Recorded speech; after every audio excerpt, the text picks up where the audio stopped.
नमस्कार दोस्तों, स्वागत है आपका हमारे चैनल टेल्स बाय यशु पर। यहाँ पर आपको मिलेंगी अनोखी और रोचक कहानियाँ। अगर आपको हमारी कहानियाँ पसंद आती हैं तो कृपया करके हमारी वीडियो को लाइक करें, इसको अपने दोस्तों के साथ शेयर करें और अगर आप इस चैनल पर नए हैं तो कृपया करके सब्सक्राइब करें। आपका हमारे चैनल पर विजिट करने के लिए बहुत बहुत धन्यवाद। चलिए आज की कहानी का सफ़र शुरू करते हैं। पिछले एपिसोड में हमने सुना था कि अनिका मारवा हाउस से निकल कर अब सीधा ही सिगरेट डिपार्टमेंट के में एक मीटिंग को अटेंड करने के लिए आ जाती है, क्योंकि यहीं पर पहले से ही इंस्पेक्टर अब्बास ने एक मीटिंग ऑर्गेनाइज की थी, वो भी अनिका के कहने पर। वहाँ पर अनिका आने के बाद अपनी सारी बातें इंस्पेक्टर अब्बास और अपनी टीम के सामने रखती है कि कैसे ही वो लोगों ने वहाँ पर काम करने वाले वर्कर्स के परिवार को कैद किया है। अब अनिका की बात मानकर इंस्पेक्टर अब्बास से को भी यहाँ पर कोई भी रिस्क नहीं लेना चाहते थे, क्योंकि अनिका की बातों को सुनकर अब इंस्पेक्टर अब्बास को भी शक हो गया था कि अगर उनके मंसूबे कामयाब हो गए तो ये पूरी ही मानव जाति के लिए बहुत ही खतरनाक होगा। इसमें चाहे फिर कोई दिल्ली शहर हो या पूरा देश हो या फिर पूरा संसार हो, ये किसी भी इंसानियत के नाते से ये होना बिल्कुल भी उचित नहीं होगा। इंस्पेक्टर अब्बास यहाँ पर 1% भी चांस नहीं लेना चाहते थे, क्योंकि अनिका की बात में अगर 1% का भी दम था तो इंस्पेक्टर अब्बास ही उसके लिए जल्द से जल्द एक्शन लेना चाहते थे। अब अनिका की बातें मानकर इंस्पेक्टर अब्बास अपनी टीम के मेंबर को दो हिस्सों में बांट देते हैं, जहाँ पर इंस्पेक्टर अब्बास भूमिका निखिल, अनिका और अर्जुन सिंह के साथ छठी इंद्री कर्नाटक के लिए जाने वाले थे। वहीं इंस्पेक्टर विकास और उसके साथ कुछ और ऑफिसर विवेक और बाकी के लोगों की फैमिली को ढूंढने वाले थे, क्योंकि यहाँ पर दिल्ली में होने वाले उनके मंसूबों को भी ढूंढ पाना बहुत ही जरूरी था और साथ के साथ उन्हें कर्नाटक में होने वाले इस कार्य को भी रोकना था। इसलिए अब्बास ने यहाँ पर लोगों को 2 टीम में बांट दिया था। इस टीम का नेतृत्व जो दिल्ली के लिए बनी हुई थी, इसका नेतृत्व खुद इंस्पेक्टर विकास करने वाले थे। वहीं दूसरी तरफ अब्बास की टीम का लीडर खुद अब्बास ही था, जो कर्नाटक के लिए निकलने वाली थी। वहीं अनिका के जाने के बाद थोड़ी ही देर के बाद अब गुलेरिया परिवार भी मारवा हाउस से चला गया था, क्योंकि अनिका तो वहां से निकल ही चुकी थी। इसलिए वहां पर अपना खाना पीना करने के बाद अब वो लोग भी आयशा मारवा और दादी माँ से जाने की इजाज़त लेके अब वो भी वहां से निकल जाते हैं, क्योंकि अनिका के जाने के बाद तो अब उनके ऑफिस तो पहले से ही रोहित तो पहले से ही ऑफिस में पहुंच चुका था। इसलिए वहां पर उन्हें रुकना ज़्यादा देर तक उचित नहीं लगता है, जबकि आकाश को भी अपने ऑफिस के लिए निकलना था, इसलिए वो वापस से गुलेरिया हाउस में आ जाते हैं। इधर दादी माँ भी अपनी केयरटेकर लीला को लेकर अपने ही कमरे की तरफ बढ़ जाती है। आयशा मारवा यहाँ पर वैसे तो अनिका से बच्चों के बारे में बात करना चाहती थी, लेकिन जब अनिका ही यहाँ नहीं थी तो अब आयशा मारवा भी क्या ही बात करती। आयशा मारवा के मन में तो बहुत सारे ही क्वेश्चन चले हुए थे, उसको अनिका से बहुत सारी ही बातें करनी थी, लेकिन अब जब अनिका ही यहाँ नहीं थी तो उसे अब वो भी यहाँ पर खड़ी रहकर क्या करती। इसलिए वो भी अपने कमरे में ही चली जाती है। अनिका अभी तक स्पेशल डिपार्टमेंट के लिए निकल चुकी थी। अनिका जो है कर्नाटक के लिए निकलने से पहले सबसे पहले रोहित से बात करना चाहती थी। वो रोहित को इसके बारे में सब कुछ बता देना चाहती थी, ताकि अगर अनिका यहाँ से चुपचाप गई तो फिर रोहित को उसके बारे में बहुत ही परेशानी होगी, जो अनिका भी नहीं चाहती थी कि वो रोहित को कुछ भी बिना बताए यहाँ से कहीं भी जाए। वैसे तो अनिका ने रोहित को इस बारे में कुछ हिंट रात को ही सब बता दिया था, लेकिन वो अब रोहित को अपने अर्जेंट कर्नाटक जाने की खबर भी अभी के अभी देना चाहती थी। इसलिए अनिका स्पेशल डिपार्टमेंट से निकलकर उस विला की तरफ जाने लगी, जहां कभी पर पहले आयशा मारवा रहा करती। जब आयशा मारवा को मारवा परिवार से निकाल दिया गया था, जब वो रोहित के साथ नहीं रहती थी, ना ही मारवा परिवार के साथ रहती थी, क्योंकि अक्षय की धमकी के बाद से आयशा मारवा ने खुद ही ये मारवा हाउस को छोड़ दिया था। अब अनिका के लिए ये खबर इतनी गोपनीय थी कि अनिका ये रिस्क नहीं लेना चाहती थी। इसलिए रोहित मारवा हाउस ना जाकर इसी बंगले में मिलना रोहित के लिए ज़रूरी समझती है, क्योंकि वो रोहित को यहीं पर बुलाकर अपने कर्नाटक जाने के बारे में रोहित को अपडेट देना चाहती थी, क्योंकि अनिका किसी भी तरह का कोई भी रिस्क नहीं लेना चाहती थी कि अगर उसके किसी भी दुश्मन को या किसी भी इंसान को अनिका का कर्नाटक के जाने में अगर थोड़ा सा भी शक हुआ तो हो सकता है कि ये केस और भी पेचीदा हो जाए। अनिका ने स्पेशल डिपार्टमेंट से निकलने से पहले ही रोहित को एक मैसेज कर दिया था। उधर रोहित अपने ऑफिस में बैठकर अपना आज की सारी मीटिंग्स वगैरह सब चेक कर रहा था, लेकिन जैसे ही रोहित के फ़ोन पर नोटिफिकेशन आता है तो रोहित जल्दी से उस मैसेज को खोल के देखता है।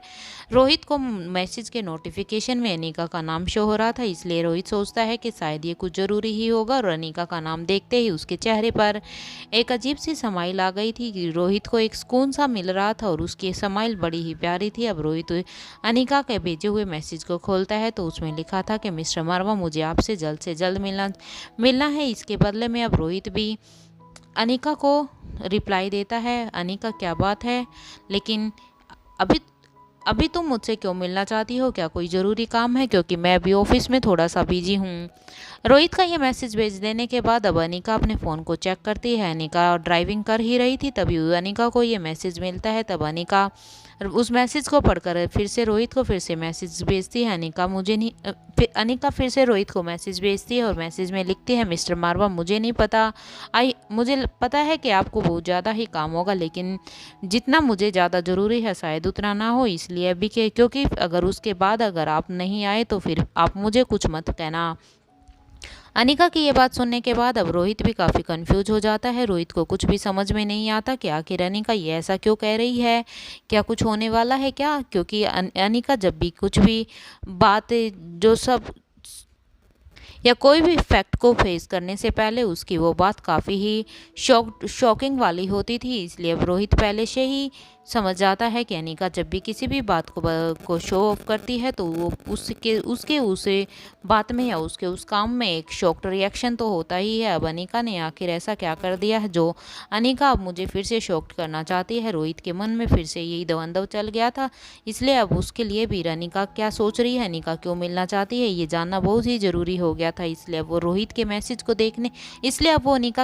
को देखने के बाद अब अनिका को फिर से मैसेज करता है, ओके मैं आ रहा हूँ।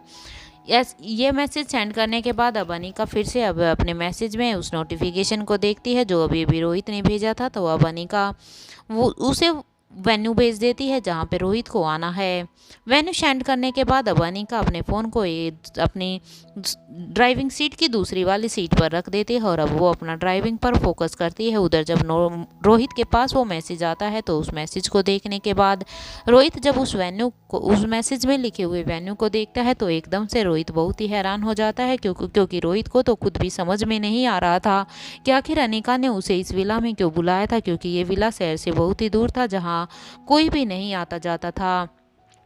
पहले तो यहाँ पर उसकी माँ आयशा मारवा ही रहती थी, क्योंकि आयशा मारवा को खुद किसी से भी नहीं मिलना जुलना पसंद था, इसलिए अब आयशा मारवा यहाँ पे तब रहा करती थी। लेकिन जब से आयशा मारवा परिवार में शिफ्ट हो गई थी तब से ये विला बिल्कुल ही खाली था। यहाँ पर ना तो अब रोहित की कोई सिक्योरिटी ही होती थी और ना ही कुछ, और यहाँ पर ये विला काफ़ी समय से बंद था, इसलिए अब रोहित को कुछ भी समझ में नहीं आता कि आखिर अनिका ने उसे इस सुनसान विला में क्यों बुलाया है।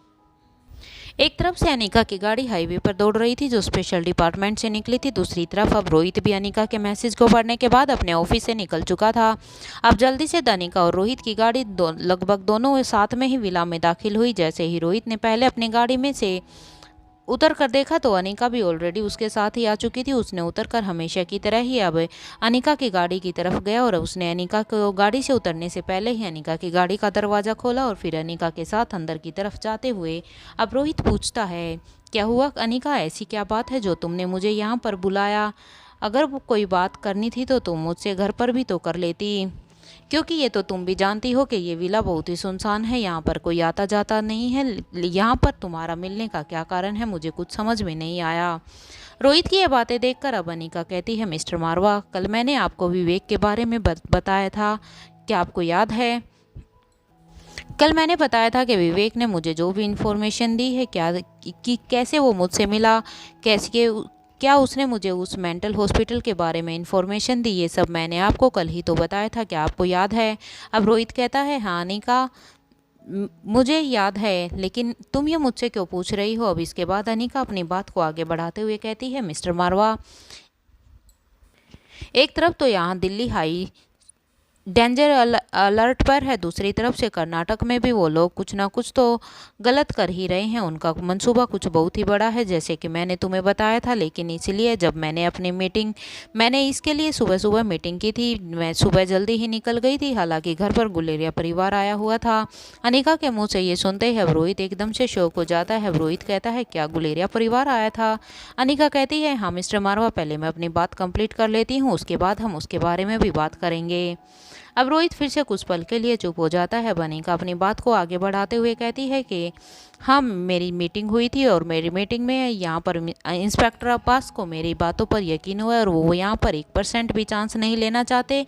इसलिए अब उन्होंने हमारी टीम को 2 पार्ट्स में डिवाइड किया है। एक टीम यहाँ पर हमारे लिए दिल्ली में काम करेगी और दूसरी टीम हमारी कर्नाटक के लिए रवाना होने वाली है। तो हमारे पास ज़्यादा समय नहीं है, इसलिए मैं सबसे पहले तुमसे इस बारे में मिलकर तुम्हें बता देना चाहती थी। अब अनिका की बातें सुनकर अब रोहित एकदम से हैरान हो जाता है, क्योंकि रोहित को तो कुछ भी समझ में नहीं आ रहा था कि आखिर हो क्या रहा है। अब रोहित अनिका से कहता है, लेकिन अनिका क्या तुम भी कर्नाटक के लिए जा रही हो? रोहित ने ये काफ़ी ही शॉक्ड एक्सप्रेशन के साथ कहा था। अब रोहित के चेहरे को देखकर अब अनिका समझ जाती है कि ये रोहित के लिए भी कितना मुश्किल होने वाला है, क्योंकि रोहित कभी भी अनिका के बिना ऐसे नहीं रहा था। इसलिए अब अनिका बिना कुछ बोले ही सिर्फ हाँ में अपनी गर्दन हिला देती है और अनिका के इस इशारे को समझकर रोहित एकदम से अपने सिर पर अपना हाथ दे मारता है, क्योंकि रोहित को जिस बात का अब अनिका की बातों से डर लग रहा था वो अब सच हो गई थी। अब रोहित के चेहरे को देखकर अब अनिका भी ये समझ जाती है कि रोहित के लिए ये सब सुन पाना, रोहित के लिए ये सब कर पाना कितना मुश्किल होगा। लेकिन फिर अब अनिका अपनी बात को आगे बढ़ाते हुए फिर से कहती है, हाँ मिस्टर मारवा, मैं भी इंस्पेक्टर अब्बास की टीम के साथ कर्नाटक के लिए निकल रही हूँ और हमारा निकलना आज ही ज़रूरी है, इसलिए मैं 2 दिन तक घर पर नहीं रहूँगी। ऐसे में इन 2 दिनों में किसी को भी ये पता नहीं लगना चाहिए कि मैं घर पर नहीं हूँ और ना ही किसी को हमारे इस मिशन के बारे में पता चलना चाहिए। अनिका अब अपनी ये बात कहने के बाद अब रोहित के तरफ को ही एक सांस देखे ही जा रही थी, क्योंकि अनिका को रोहित का रिस्पॉन्स जानना चाहती थी कि आखिर रोहित अब इसके बारे में क्या कहना चाहता है। अब अनिका काफ़ी देर तक चुप रहती है और वो रोहित के ही जवाब का वेट करती है। लेकिन उधर दूसरी तरफ से रोहित कोई भी जवाब नहीं दे पाता, क्योंकि रोहित के लिए तो ये सुनना ही काफ़ी मुसीबत वाला काम था कि अब अनिका 2 दिन के लिए कर्नाटक जा रही है और वो भी रोहित के बिना, क्योंकि आज तक जितने भी मिशन उन दोनों ने किए थे वो दोनों ने साथ मिलकर किए थे। उसमें उन दोनों की ही पावर इंक्लूड थी। हालांकि जब शक्तिशाली गैंडे के साथ लड़ने के बाद जब रोहित उस बॉम्ब ब्लास्ट के बाद गायब हो गया था, तो एक वो ही पल था जिसमें वे दोनों कुछ ज़्यादा ही एक दूसरे से दूर हुए थे। उनकी बात नहीं हुई थी।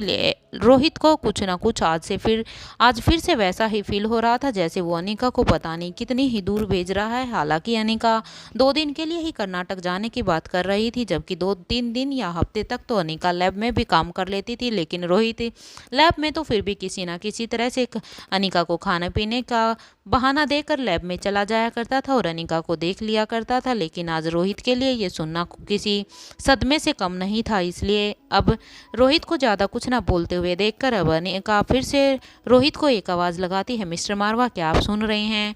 उसकी ये आवाज़ सुनने के बाद भी अब रोहित कोई भी जवाब नहीं देता। तब अनिका रोहित के कंधे पर हाथ रखती है और उसको हिलाते हुए कहती है, मिस्टर मारवा, आप कहाँ गुम हो गए? क्या आपको मेरी बातें सुनाई दे रही हैं? अनिका के ऐसे रोहित का कंधा हिलाने के बाद अब रोहित एकदम से बोलता है, मैं सुन रहा हूँ, अनिका बोलो। अब अनिका कहती है, क्या हुआ है मिस्टर मारवा, मैंने ऐसा क्या कह दिया जो तुम इतना शॉक्ड फील कर रहे हो? तब रोहित कहता है, अनिका क्या बात कर रही हो तुम? मुझे हर बार ये ऐसे शॉक्ड ही क्यों देती रहती हो? मुझे पहले से ही विश्वास हो गया था कि अगर तुमने मुझे इस सुनसान विला में बुलाया है तो जरूर कोई शॉक्ड ही मुझे देने वाली हो। तुम क्यों नहीं मानती अनिका? तुम किसी भी बात को नॉर्मली क्यों नहीं कहती हो? अरे तुमसे दूर जाना मैं सोच भी नहीं सकता और तुम पता नहीं क्यों हर बार 2-3 दिन करके कभी लैब में रहती हो, कभी वहाँ चली जाती हो। रोहित अब ये बात कहते हुए अब रोहित एकदम से ही घबराया हुआ था। रोहित क्या सोच रहा था, क्या बोल रहा था, खुद उसे भी समझ में नहीं आ रहा था। अब अनिका रोहित की ये परेशानी अच्छे से भाप जाती है और वो रोहित को दोनों कंधों पर हाथ रखते हुए वहीं पर पास में ही सोफे पर बिठा देती है और अब अनिका रोहित से कहती है, मिस्टर मारवा, मेरी बात ध्यान से सुनो। अब रोहित कुछ भी नहीं बोलता। अब अनिका कहती है, मुझे पता है कि आपके लिए कितना मुश्किल है और कहीं ना कहीं ये मेरे लिए भी है, क्योंकि मैं चाहे एक्सप्रेस ना करूं लेकिन मेरे लिए भी ये आपके बिना रहना बहुत ही मुश्किल होगा। लेकिन मेरा विश्वास मानिए, मैं जल्द से जल्द अपना काम ख़त्म करने के बाद यहाँ पर वापस आ जाऊँगी। और हाँ, ये बात बिल्कुल याद रखना कि किसी को भी हमारे मिशन के बारे में पता नहीं चलना चाहिए। और हाँ, मेरे इस मिशन के बारे में फैमिली में या मारवा परिवार में या गुलेरिया परिवार में से किसी को भी इस बारे में पता नहीं चलना चाहिए, क्योंकि अगर घर वालों को इस बारे में पता चल गया तो कि मैंने स्पेशल डिपार्टमेंट को फिर से ज्वाइन किया है और इतने खतरनाक केस पर अब मैं काम कर रही हूँ, तो वो लोग बहुत ही नाराज़ हो जाएंगे। आज तो मैं किसी ना किसी तरीके से उन लोगों के सवालों के कटघरे में आने से बच गई, लेकिन मैं फिर से अब उन सब की नाराज़गी को फेस नहीं करना चाहती। इसलिए आपको ये ख्याल रखना है कि इस बारे में किसी को भी कुछ भी पता ना चले। अनिका की बात सुनने के बाद अब ये एक और रोहित के लिए दूसरा सदमा था, क्योंकि अनिका जो भी कुछ कह रही थी रोहित को तो इसका अंदाजा भी नहीं था कि आखिर आज अनिका कौन से कटघरे सवालों के कटघरे से बची है। अब रोहित फिर से थोड़ा सा अपने होश में आता है और अब रोहित कहता है, अनिका तुम ये क्या बातें कर रही हो? क्या तुम मुझे साफ साफ बताओगी या तुम इन बातों को ऐसे ही उलझा कर ही रखोगी? अब रोहित कहता है, अनिका मुझे सच सच बताओ कि तुम क्यों परिवार से ये सब छिपाना चाहती हो, क्योंकि मोस्टली तो हमारी परिवार हमारे सभी दुश्मनों के बारे में, हम सब के बारे में अच्छे से जानता है, जिन जिन को उसके बारे में जानना चाहिए, लेकिन अब तुम ये सब क्यों छिपाना चाहती हो? अब अनिका कहती है, रोहित ये केस ये काफ़ी ही सीक्रेट केस है और इसमें मैं किसी भी प्रकार का कोई भी रिस्क नहीं लेना चाहती। और तुम्हें पता है मैंने कितनी ही अपने ऊपर गोली लगने की बात को कितने ही छिपाने की कोशिश की थी, लेकिन पता है तुम्हें मिस्टर मारवा के ये बात तो गुलेरिया परिवार तक फैल चुकी थी। अनिका की ये बात सुनने के बाद अब रोहित के मुंह से अचानक से निकल जाता है, क्या? लेकिन उन लोगों को कैसे पता चला, क्योंकि मैंने तो उन्हें इसके बारे में कुछ भी नहीं बताया था। अब अनिका कहती है, मिस्टर मारवा ये तो आप खुद ही देखो, क्योंकि उन्हें पता तो सिर्फ आपके जरिए से ही चला है, नहीं तो उन्हें कैसे पता होगा, क्योंकि ये बात भूमिका को मैंने बताने से मना कर दिया था और खुद मैंने किसी को बताया नहीं है, तो इस बात को और कौन बता सकता है मिस्टर मारवा?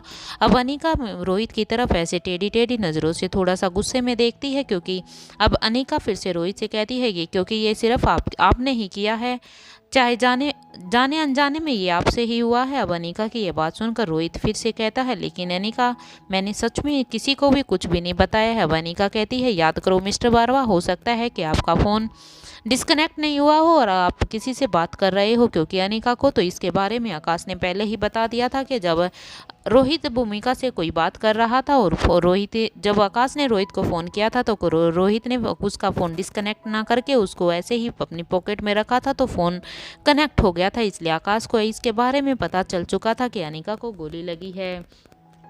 अब अनिका रोहित को वो सारी बातें बताती है, तो अब ये एक रोहित के लिए भी बहुत ही शौक था, क्योंकि अब रोहित सच में कहता है, हाँ अनिका सॉरी, सच में तुम ठीक कह रही हो, ये अनजाने में मेरे से ही ये गलती हुई है, लेकिन अच्छा ही हुआ कि गुलेरिया परिवार को भी इसके बारे में पता चला। आखिर तुम्हें किसी से तो डर लगता है, क्योंकि मेरी तो तुम कोई बातें मानते ही नहीं हो। अब अनिका फिर से एक डेंजर से एक्सप्रेशन के साथ अब रोहित को देखती है और कहती है, मिस्टर मारवा क्या अब आप फिर से शुरू हो गए?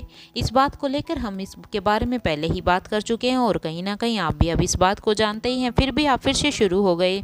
मैं बड़ी मुश्किल से आज सुबह ही घर वालों के सवालों के कटघरे से निकली हूँ। अगर उस टाइम पर इंस्पेक्टर अब्बास का कॉल नहीं आता तो मुझे तो समझ भी नहीं आ रहा था कि मैं इन सब के बारे में क्या जवाब दूँ। अब रोहित कहता है, जब तुम ये ऐसे खतरनाक काम करती हो तो ये तो तुम उसी टाइम पर सोच लिया करो नानी का कि तुम्हें परिवार के क्या बताना है और क्या नहीं बताना है, क्योंकि उस खतरनाक काम पर चली तो तुम जाती हो, लेकिन उसके बारे में ये सब झेलना तो परिवार को ही पड़ता है, क्योंकि परिवार तुमसे बहुत ही प्यार करता है, चाहे वो दोनों ही परिवारों में से कोई भी क्यों ना हो। क्योंकि अनिका तुम्हारे दुश्मन भी बहुत है, लेकिन उससे ज़्यादा तुम्हारे चाहने वाले हैं। अब अनिका कहीं ना कहीं अब रोहित की इस बात से एग्री करती है और कहती है, हाँ रोहित मुझे पता है, लेकिन मैं परिवार को परेशान नहीं करना चाहती, इसीलिए ही मैं तुमसे ये कह रही हूँ कि इस बारे में परिवार में से किसी को कुछ भी खबर नहीं होनी चाहिए कि मैं इस डिपार्टमेंट को मैंने फिर से ज्वाइन किया है और मैं फिर से किसी सीक्रेट मिशन के लिए निकल चुकी हूँ। अब रोहित भी अनिका की बात में हाँ भरता है और कहता है, ठीक है अनिका, इस बारे में ध्यान रखा जाएगा, लेकिन मैं क्या कह रहा था? ये कहते कहते रोहित अब चुप हो जाता है। रोहित की खामोशी को अनिका अच्छे से समझ जाती है। अनिका समझ जाती है कि रोहित अभी अनिका के साथ जाने की जिद करेगा, जो अनिका कतई भी नहीं चाहती थी। अब रोहित अपनी बात को आगे बढ़ाता है और कहता है, अनिका पता है मुझे क्या लगता है कि मुझे भी तुम लोगों के साथ इस मिशन पर चलना चाहिए, क्योंकि जब मैं तुम्हारे साथ जाऊंगा तो इसमें तुम्हारी ताकत के साथ साथ इसमें मेरी ताकत भी ऐड हो जाएगी और हम दोनों ही हम दोनों ही ताकत मिलकर फिर दोगुनी हो जाएगी। अब रोहित की बात को अनिका एक पहले से ही समझ गई थी। अब वो उसकी बात को नकारते हुए अनिका कहती है, नहीं मिस्टर मारवा, आप मेरे साथ नहीं जा सकते। अनिका के ऐसे मना करते ही रोहित की बेचारे की एक आस तो वहीं पर ही टूट गई थी, क्योंकि वो खुद अनिका के साथ जाना चाहता था। वो अनिका को इतने खतरनाक मिशन पर अकेले नहीं जाने देना चाहता था। लेकिन अब अनिका के नो कहते ही अब रोहित की तो उम्मीदें ही बिखरती हुई उसे नजर आ रही थी। अब अनिका कहती है, मिस्टर मारवा, मेरी बात को समझने की कोशिश कीजिए। आपका यहाँ रहना बहुत ही ज़रूरी है, क्योंकि एक तो हमें पहले से ही अपने नए दुश्मन का पता नहीं है, वो कौन है क्या है, और हमें तो ये भी नहीं पता कि वो सिर्फ मुझे ही टारगेट करेगा या वो हमारी फैमिली को भी टारगेट कर सकता है। इसलिए सबसे पहले तो हमें थोड़ा सा चौकन्ना रहना पड़ेगा। तुम्हें यहाँ पर रह के अपने परिवार, दोनों ही परिवारों को अच्छे से संभालना होगा। हालांकि गुलेरिया परिवार के लिए मैं मयूर से इसके बारे में बात जरूर करूँगी, क्योंकि वहाँ की सिक्योरिटी मयूर अच्छे से देख लेगा और तुम यहाँ की देख सकते हो। इसलिए, और दूसरी बात, यहाँ पर दिल्ली में भी ये लोग कुछ ना कुछ तो गड़बड़ करने ही वाले हैं। ये यहाँ पर भी पानी में जो ये वायरस छोड़ने वाले हैं, तो इसके बारे में भी यहाँ पर क्या चल रहा है मुझे पल पल के अपडेट चाहिए, और इस पर हमारी पैनी से पैनी नज़र होनी चाहिए। हालांकि इस केस को दिल्ली वाले केस में यहाँ पर इंस्पेक्टर विकास इस केस को संभाल रहे हैं, लेकिन पता नहीं क्यों मैं उन पर कुछ ज़्यादा ही विश्वास नहीं कर पा रही हूँ, और क्या पता वो अच्छे से इस काम को ना भी कर पाए जितना कि आप कर सकते हो। इसलिए यहाँ पर क्या चल रहा है क्या नहीं, मैं आशा करती हूँ मिस्टर मारवा यहाँ पर आप ये सब संभाल लोगे। किसी भी तरह की गलती करने का जोखिम अब हम यहाँ पर नहीं उठा सकते। अब रोहित अनिका की बात सुनकर अब एक बेचारा एक पपी सा फेस बना लेता है, क्योंकि रोहित को ना चाहते हुए भी अब अनिका की ये बातें माननी पड़ रही थी। अनिका की ये बात सुनने के बाद अब रोहित बिल्कुल ही चुप था, और अनिका यहाँ पर रोहित के हर एक एक्सप्रेशन से उसके मन में क्या चल रहा है ये बात अच्छे से समझ पा रही थी, क्योंकि अनिका को भी रोहित के साथ रहते रहते काफ़ी साल हो चुके थे, और वो अच्छे से अब रोहित की हर एक हरकत को, हर एक बात को, वो क्या सोच रहा है वो अच्छे से समझ पा रही थी। अब वो अनिका रोहित के चेहरे की तरफ देखती है। हालांकि अनिका को भी रोहित के फेस को ऐसे देखकर बहुत ही बुरा लग रहा था, क्योंकि अनिका यहाँ पर रोहित को बिल्कुल भी परेशान नहीं करना चाहती थी। लेकिन अब वो रोहित को थोड़ा सा उसके फेस को उसके फेस को थोड़ा सा चिल करने के मूड में अब अनिका कहती है, मिस्टर मारवा, मुझे अच्छे से पता है the business tycoon Rohit Marwah and the king ये बहुत ही अच्छे से काम करेगा, और अगर सच में अगर मुझे वहाँ पर आपकी ज़रूरत पड़ी तो मैं सबसे पहले तुम्हें बता दूंगी। और मुझे ये भी पता है कि मैं भले ही आपको कितना ही मना करूँ, लेकिन तो आप फिर भी मुझे वो सारी सिक्योरिटी मेरे साथ भेजेंगे। अब रोहित कहता है, लेकिन अनिका, अगर वहाँ पर कोई प्रॉब्लम हुई तो मैं तुम्हारे साथ रहना चाहता हूँ। रोहित की ये जिद फिर से देखकर, रोहित का यही बात दोबारा से रिपीट करता हुआ देखकर अब अनिका भी कहीं ना कहीं इरिटेट हो चुकी थी, क्योंकि अनिका रोहित को जो समझाना चाहती थी, रोहित तो वो सुनने के लिए भी तैयार ही नहीं था। वो बस ऊपरी मन से ही अनिका के हर बात में हाँ से हाँ मिलाई जा रहा था, लेकिन अपने मन से वो सिर्फ अनिका के ही साथ जाना चाहता था। अब अनिका फिर से कहती है, मिस्टर मारवा प्लीज़, मुझे लगा कि प्लीज़ मेरी बात को समझने की कोशिश कीजिए। जब मैं आपको बोल रही हूँ कि अगर मुझे वहाँ पर लगेगा कि मुझे वहाँ पर कोई भी खतरा है या कोई भी परेशानी हुई तो मैं सबसे पहले आपको कांटेक्ट करूँगी, और ये मैं आपसे प्रॉमिस करती हूँ। और ये तो आपको भी अच्छे से पता है कि अगर मैं कोई प्रॉमिस करती हूँ तो मैं उसे 100% पूरा करने की भी कोशिश करती हूँ। लेकिन आप वहाँ पर नहीं जा सकते। अगर आप वहाँ पर 1% भी जा सकते तो मैं डेफिनेटली आपको अपने साथ लेकर जाती, लेकिन मैं अभी इस मिशन पर आपको नहीं लेकर जा सकती। रोहित अनिका का यहाँ पर सीधा सीधा ना सुनने के बाद अब रोहित अनिका को एकदम से अपने गले से लगा लेता है और कहता है, ठीक है अनिका, जैसे तुम्हें ठीक लगे तुम वैसा ही करो, अब मैं तुम्हें ज़्यादा कुछ नहीं कहूँगा। रोहित ने अब ये बात बेमन से अनिका को कह तो दी थी, लेकिन क्योंकि अब वो अनिका की बात को बार बार काट भी तो नहीं सकता था, लेकिन पता नहीं क्यों आज रोहित का मन बहुत ही घबरा रहा था। अनिका ने ना जाने पहले ऐसी कितनी ही अकेले ही जंग लड़ी थी और वो जीती भी थी, और लेकिन जैसा फील आज रोहित को हो रहा था वो पहले कभी भी नहीं हुआ था। रोहित को कुछ आज अजीब ही फील हुआ था। वो अनिका को अब किसी भी हाल में खोना नहीं चाहता था, और उस खोने के डर को ही कहीं ना कहीं आज रोहित फेस कर रहा था।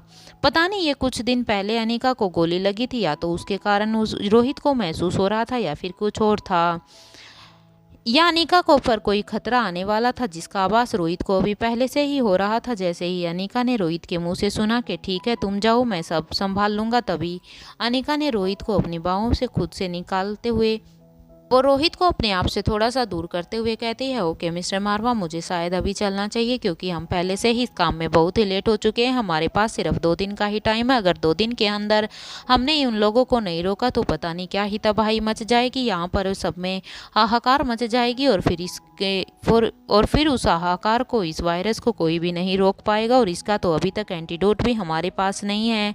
इसका फॉर्मूला तक बनाने का या इसको तोड़ने का हमारे पास कोई भी सॉल्यूशन नहीं है। ये बात कहकर अब अनिका अपनी गाड़ी की तरफ जाने लगी। अनिका ने एक बार पीछे मुड़कर रोहित की तरफ देखा और फिर से कहा, हाँ मिस्टर मारवा, एक बात और याद रखना, अपना भी और घर में सबका भी अच्छे से ध्यान रखना। अनिका के मुंह से ये बात अचानक ही निकल गई थी। इसके बाद अनिका गाड़ी लेकर वापस से अब स्पेशल डिपार्टमेंट के लिए दोबारा निकल गई थी। इधर दूसरी तरफ गुलेरिया परिवार भी अब तक गुलेरिया हाउस में वापस आ चुके थे। अभी राजलक्ष्मी को फिर से उसके कमरे की तरफ ले जाने के लिए मयूर उठता है। मयूर कहता है, राजलक्ष्मी चलो मैं तुम्हें तुम्हारे कमरे में छोड़ देता हूँ। लेकिन अब राजलक्ष्मी मयूर की बात को काटते हुए कहती है, मयूर प्लीज़ मुझे थोड़ी देर के लिए यहीं पर फैमिली के साथ बैठना है क्योंकि वहाँ पर कमरे में तो मैं अकेले ही रहती हूँ और मुझे वहाँ बिल्कुल भी अच्छा नहीं लगता। इसलिए मैं यहाँ पर कुछ टाइम फैमिली के साथ ही बिताना चाहती हूँ। क्यों ना हम यहाँ से लंच करने के बाद ही ऊपर जाएं। अब राजलक्ष्मी की ऐसी जिद देखकर अब मयूर भी कुछ भी नहीं कहता। वो अब यहाँ पर राजलक्ष्मी का साथ देता है और हाँ में अपनी गर्दन हिला देता है। उधर नंदिनी सर्वेंट्स को खाना बनाने में के लिए कहने के लिए चली जाती है। खाने में क्या बनना है, किसकी पसंद का क्या चाहिए, किसको क्या खाना है, किसको क्या नहीं खाना है, ये सब वो सर्वेंट्स के साथ डिस्कस करने के लिए वह किचन में तक जा चुकी थी। इधर आकाश भी अब तक ऑफिस के लिए निकल चुका था और श्रेया अपने दोनों ही बच्चों को, और इधर श्रेया ने भी बच्चों को, पिंकी को तो स्कूल भेज ही चुकी थी लेकिन छोटे बच्चे के साथ अभी तक अपना टाइम स्पेंड कर रही थी। ऐसे ही सभी गुलेरिया परिवार में अपने अपने कामों में सब व्यस्त हो गए थे। इधर वहाँ पर डाइनिंग हॉल में केवल करण गुलेरिया और वहाँ मयूर और सिर्फ राजलक्ष्मी ही बैठे हुए थे। अब राजलक्ष्मी करण के चेहरे को देखते हुए कहती है कि अंकल आप इतना सैड क्यों लग रहे हैं। तभी करण गुलेरिया एक पल के लिए तो कुछ नहीं कहते। वो काफ़ी कुछ सोचने समझने के बाद अब वो राजलक्ष्मी की तरफ देखते हैं और कहते हैं, तो और क्या करूँ बेटा, मुझे तो अनिका का कुछ भी समझ में ही नहीं आता। अब करण के ऐसी बातों को सुनकर अब मयूर भी कहते हैं, लेकिन अंकल आप एक बात तो बताइए ना, अनिका अपनी सेफ्टी खुद कर सकती है। आपको तो पता ही है ना अनिका ने हम लोगों की कितने ही बार से हेल्प की है। अनिका में पता नहीं ऐसी कौन सी पावर है कि वो हम लोगों की हर सिचुएशन को अच्छे से भाप जाती है। वो हमेशा ही हम लोगों की हेल्प करती है। अब करण भी मयूर की बातों में हामी भरते हुए कहता है, हाँ पता है, लेकिन पता नहीं क्यों ये लड़की अपने बारे में कभी भी नहीं सोचती। इसे अपनी सुरक्षा के बारे में कभी भी ध्यान नहीं रहता। अरे अगर उसे कुछ हो जाता तो मैं तो क्या ही करता फिर। मेरे पास सिर्फ अनिका के लिए, मुझे पता है यहाँ पर पूरी ही फैमिली मेरे साथ है, लेकिन मैं अनिका के लिए मेरी फीलिंग कुछ अलग ही है। क्योंकि स्वाति को तो कौन कौन नहीं जानता। मुझे अनिका के अंदर स्वाति की ही एक इमेज शो होती है। मुझे वहाँ उसमें स्वाति का एक अंश अनिका में ही दिखाई देता है। इसलिए मुझे बड़ा ही गर्व होता है कि अनिका मेरी बेटी है, लेकिन मैं अनिका को नहीं खोना चाहता। भले ही अनिका यहाँ पर हमारे साथ नहीं रहती, लेकिन मैं फिर भी उसके लिए बहुत ही खुश हूँ क्योंकि जब भी हमें ज़रूरत होती है, जब भी हमें मिलना होता है, वो यहाँ पर आ जाती है। अब मयूर भी करण गुलेरिया की बातों में सहमति जताते हुए कहता है, हाँ अंकल आप ठीक कह रहे हैं, लेकिन आप ये भी तो देखिए ना कि अनिका के ऊपर कितनी ज़्यादा रिस्पॉन्सिबिलिटी है, अनिका के ऊपर कितना ज़्यादा काम का प्रेशर है। अब करण मयूर की बातों को सुनकर हामी भरते हुए कहता है, हाँ वो तो हमें दिखाई दे ही रहा है क्योंकि जब हम सुबह गुलेरी मारवा परिवार में गए थे तब भी उसके पास अपनी फैमिली तक के साथ बात करने का कोई भी टाइम नहीं था। करण ने ये बात काफ़ी सैड होते हुए कही थी। अब मयूर गुलेरिया भी ये बात अच्छे से समझ जाते हैं कि करण को क्या, कि यहाँ पर अंकल को क्या फील हो रहा है। अब वो करण गुलेरिया के पास जाते हैं और वो अपने घुटनों के पल बैठकर अब करण के हाथ पर अपना हाथ रखते हुए कहते हैं, लेकिन अंकल ये भी तो देखना कि अनिका के ऊपर प्रेशर कितना है। अरे वो भी तो हम सब लोगों के साथ बात करना चाहती है, हम सब लोगों के साथ रहना चाहती होगी ना, लेकिन उसके ऊपर जो रिस्पॉन्सिबिलिटी है उसको वो भी तो अच्छे से ही निभानी ही होगी ना। अगर अनिका फ्री होगी तो अनिका ने कहा है ना वो हम लोगों से फिर बाद में बात कर लेगी, तो आप इसके बारे में अब ज़्यादा टेंशन मत कीजिए और विश्वास रखिए कि अनिका को कुछ भी नहीं होगा। आगे से अनिका की पूरी सेफ्टी का ध्यान मैं रखूँगा। हालांकि मेरे से ज़्यादा पावरफुल तो खुद अनिका ही है। और रोहित के पास भी कितनी सिक्योरिटी है, आप यकीन मानिए, एक तरफ से मारवा परिवार की सिक्योरिटी और दूसरी तरफ से मैं यहाँ पर अपनी सिक्योरिटी भी अब अनिका के लिए लगा दूंगा। आगे से अनिका को कुछ भी नहीं होगा, मैं उसकी सिक्योरिटी का अच्छे से इंतजाम कर दूंगा। मयूर की बातों पर करण गुलेरिया को भी विश्वास था, क्योंकि मयूर की सिक्योरिटी को तोड़ पाना किसी के लिए भी नामुमकिन था। हालांकि आकाश के केस में एक चूक हो गई थी, लेकिन फिर भी सभी को मयूर की सिक्योरिटी का अच्छे से आभास था। अब राजलक्ष्मी भी वहीं पर बैठे बैठे एक सोफे पर कहती है, अंकल आप ज़्यादा टेंशन मत लीजिए, आपकी तबीयत पे मुझे पहले से ही डाउन लग रही है, आप पहले से ही मुझे टेंशन में नज़र आ रहे हैं। और इस उम्र में अगर आप ऐसे ही परेशान रहोगे तो ये भी आपके लिए ठीक नहीं होगा। और सोचो अगर अनिका को आपके सेहत के बारे में कुछ भी पता चला तो वो कितना ही परेशान हो जाएगी। अब राजलक्ष्मी की बातों को सुनने के बाद अब करण कहता है, हाँ ये कह तो तुम ठीक ही रही हो, लेकिन ठीक है मैं अब इसके बारे में कुछ ज़्यादा नहीं सोचूंगा जब तुम लोग ऐसा कह रहे हो तो। अब राजलक्ष्मी कहती है, मैंने तो अनिका के साथ कितने ही सालों तक काम किया है, मैं उसकी एक दोस्त असिस्टेंट कम दोस्त कुछ ज़्यादा ही रही हूँ, इसलिए मुझे उसके बारे में पल पल का पता है। वो सच में ही बहुत ही एक प्योर हार्टेड लड़की है, और जो अनिका सोचती है वो शायद किसी के लिए भी सोच पाना नामुमकिन है। लेकिन हमें इसके लिए अनिका को सपोर्ट करना चाहिए। आज हम सब ने भी कितना ही उसकी चिंता जताते हुए बेचारी से कितने ही क्वेश्चन कर लिए थे। हालांकि मुझे वहाँ पर अनिका के ऊपर बहुत ही तरस आ रहा था, क्योंकि अपनी पूरी फैमिली को देखकर अनिका किसी के भी सवाल का कोई भी जवाब नहीं दे पा रही थी। मेरा मन तो ऐसा कर रहा था कि मैं अनिका की साइड जाकर खड़ी हो जाऊँ और उसके बदले में सबके आंसर दूँ, लेकिन तभी वहाँ पर राजलक्ष्मी फिर से चुप हो जाती है। अब करण अच्छे से समझ जाता है कि भले अनिका के गोली लगने की वजह को उन लोगों ने कुछ ज़्यादा ही सीरियस ले लिया था, और उन्होंने सुबह जाकर बिना अनिका का हालचाल पूछे ही सबने उसके ऊपर सवालों की बौछार कर दी थी, इसलिए अनिका एकदम से हो गई थी और वो कुछ जवाब भी नहीं दे पाई थी। अब करण को भी इस सब बात का एहसास होता है और वो कहता है, हाँ तुम ठीक कह रही हो बेटा, लगता है मुझे इसके बारे में अनिका से एक बार बात कर लेनी चाहिए। अब राजलक्ष्मी भी करण गुलेरिया की बातों में अपना हाँ में हाँ मिलाती है। इधर अब तक नंदिनी ने वेटर्स को कहकर वहाँ पर इधर नंदिनी ने भी अब तक नौकरों को कहकर लंच को तैयार करवा लिया था, और अब वो सब तभी नंदिनी वहाँ पर आती है और कहती है, चलो खाना रेडी हो चुका है, अब हम सबको अपनी अपनी खाने के लिए आ जाना चाहिए, क्योंकि पिंकी और यश तो अभी तक स्कूल में ही थे। इसलिए अब श्रेया को नंदिनी आवाज़ लगाती है। श्रेया भी अब अपने कमरे से वापस नीचे आ जाती है और अब वो सारे लंच करने के लिए वहाँ पर टेबल पर बैठ जाते हैं। दूसरी तरफ गुलेरिया वो इंडस्ट्रीज के ऑफिस में ओमकार अपने ही ऑफिस के कैबिन में बैठा हुआ था। लैपटॉप पर वो कुछ रिपोर्ट्स बना रहा था। ओमकार के कैबिन में उसकी टेबल पर बहुत सारी ही फाइलें बिखरी हुई थी। उसके पास में ही एक कॉफ़ी का मग रखा हुआ था। तभी उसका फ़ोन वाइब्रेट करता है। स्क्रीन पर नाम चमकता है, प्रीति। ओमकार अब जल्दी से अपने फ़ोन को उठाता है। अब ओमकार फ़ोन उठाते हुए हल्की मुस्कान के साथ कहता है, हेलो प्रीति मैडम, कुछ आदेश है क्या आज के लिए? वैसे आज आपने इस क्लिक को कैसे याद किया? प्रीति अब चिढ़कर कहती है, ओमकार आदेश नहीं, बस याद दिलाने के लिए मैंने तुम्हें फ़ोन किया है कि आजकल तुम ऑफिस में क्या जाने लग गए हो कि तुम तो खुद को ही लगता है वहाँ का कोई सीनियर मैनेजर समझने लग गए हो, क्योंकि आजकल तुम तो इतने बिजी हो गए हो कि तुम्हें तो ये भी याद नहीं रहता कि तुम्हारी लाइफ में मैं भी हूँ। तुम्हें मेरे लिए भी थोड़ा सा समय निकालना चाहिए। तुम्हें मुझसे बात करने तक का भी समय नहीं है। प्रीति की इतनी सारी शिकायतें एक ही बात में सुनने के बाद अब ओमकार मन ही मन बहुत ही मुस्कुराता है, लेकिन अभी वो कुछ नहीं कहता। अब तभी प्रीति फिर से कहती है, अब कुछ जवाब दोगे या नहीं? तभी ओमकार हंसते हुए कहता है, अरे मेरी जान, काम के बीच में अगर किसी का कॉल रिसीव करता हूँ तो वो सिर्फ तुम्हारा ही होता है, और आई थिंक तुम्हारे लिए इतना ही काफ़ी होगा। ओमकार ने ये बस ऐसे ही प्रीति को चिढ़ाने के लिए कह दिया था। दूसरी तरफ से प्रीति ओमकार की इस बात से बिल्कुल ही चिढ़ गई थी। अब प्रीति कहती है,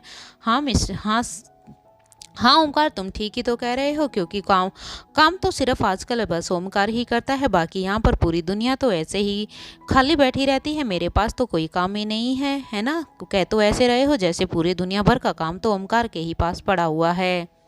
ओमकार यहाँ प्रीति की इन बातों से समझ जाता है कि प्रीति उसकी बात से काफ़ी ही चिढ़ गई है, इसलिए ओमकार इससे पहले कुछ कहता तभी प्रीति फिर से थोड़ा नाटक करते हुए कहती है, हाँ अच्छा, तो अगर मैं कॉल ना करूँ तो शायद तुम तो भूल ही जाओगे कि मैं तुम्हारी मंगेतर हूँ, और तुम्हारी मंगेतर है एक जो कि तुमसे बात करने के लिए तैयार रहती है, लेकिन तुम हो कि तुम उसके पास फ़ोन भी करना नहीं चाहते। वैसे कितनी मुश्किल से तो मैं तुम्हारे से बात करने के लिए समय निकालती हूँ, और जब मैं समय निकाल पाती हूँ तो तुम खुद इतना बिजी होने का नाटक करते रहते हो।